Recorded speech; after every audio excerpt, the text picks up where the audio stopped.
După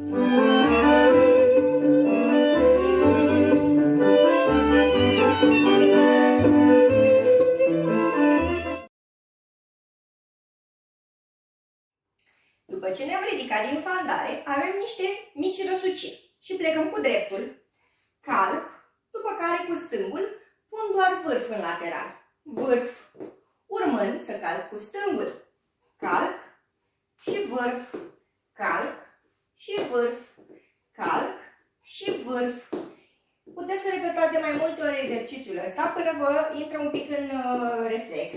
Da? Calc și vârf, calc și vârf, calc și vârf, calc și vârf.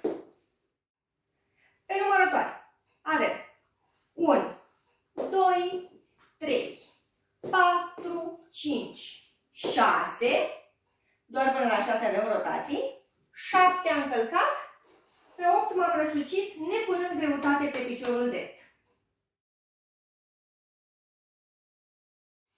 Partenerul are același exercițiu. A fandat cu piciorul drept și cu piciorul drept începem răsucirile. Calc și vârf, calc și vârf, calc și vârf, calc și vârf. Aici vom merge în direcții opuse. Când eu merg în dreapta, ea merge în stânga. Da? Deci mergem în direcții opuse. Tocmai din acest motiv trebuie să facem pașii foarte mici. Bun. Am fandat cu dreptul, m-am ridicat. Cu dreptul plecăm în rotație. 1, 2, 3, 4, 5, 6. Până la 6 am rotații. Pe 7 calc, iar pe 8 mă răsucesc punând greutatea pe piciorul drept, stângul îmi rămâne